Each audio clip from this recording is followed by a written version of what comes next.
Imagine a city on the brink of starvation. A city reduced to rubble by years of war, its people desperate, its streets filled with the haunting echoes of bombings. This was Berlin in 1948. And just as its residents thought they had seen the worst, another crisis loomed, one that would isolate the city, cut off its food and leave 2 million people trapped with nothing.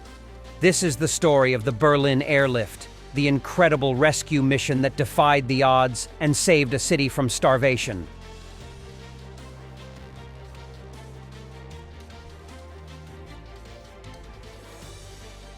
To understand the Berlin Airlift, we must first understand the situation that led to it. In 1945, Germany was in ruins, its cities bombed into oblivion, its infrastructure shattered, and its people desperate. After years of warfare, the country was divided among the Allied victors: the United States, Britain, France, and the Soviet Union. The capital, Berlin, was split into 4 occupation zones, despite lying deep within the Soviet-controlled territory of East Germany. Berlin, like all of Germany, was supposed to be jointly governed, but as tensions between the Allies and the Soviets escalated, this cooperative arrangement fell apart. Josef Stalin, the Soviet leader, had his eyes set on controlling all of Berlin, believing that gaining complete control of the city would give him a strategic advantage in what was becoming the Cold War. The Western Allies, however, were determined to maintain their presence in Berlin, even though it was a small outpost of democracy and freedom surrounded by a sea of Soviet-controlled territory. But Stalin saw this as an opportunity. In June 1948, he decided to make his move.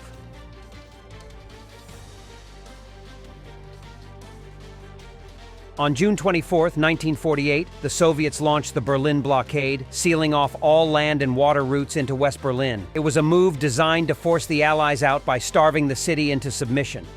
Stalin believed the Western Allies wouldn't risk a confrontation and would abandon Berlin rather than risk war. The situation was grim. West Berlin had a population of over 2 million people, but the city had less than 6 weeks' worth of food, fuel, and supplies. Electricity was cut off, and with winter approaching, the lack of coal for heating would soon become life-threatening. The people of West Berlin faced the very real threat of starvation. For the Allies, the stakes were clear. If they allowed Stalin to force them out of Berlin, it would be a significant propaganda victory for the Soviet Union, and the balance of power in Europe could shift dramatically.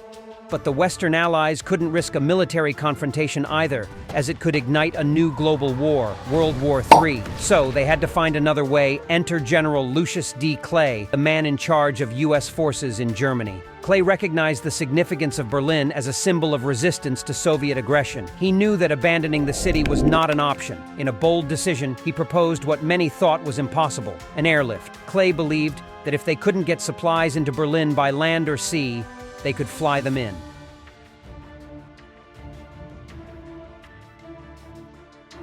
And so, on June 26, 1948, Operation Vittles, better known as the Berlin Airlift, was launched. The United States and Britain committed to flying every single bit of food, fuel, and supplies needed to keep West Berlin alive. The mission was monumental. Never before in history had an entire city depended on an airlift for survival.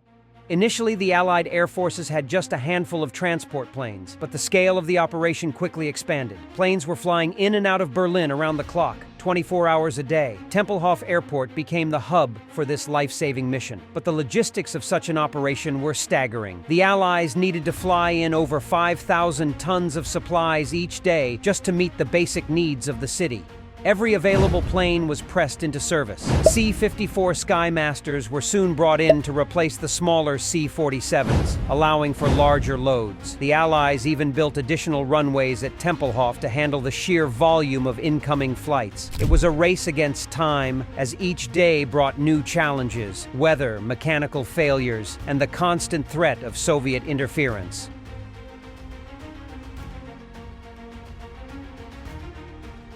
For the people of Berlin, the airlift was more than just a lifeline. It was a symbol of hope. But amidst the thousands of tons of coal and flour, there was also a small act of kindness that captured the hearts of Berliners, especially the children. Gail,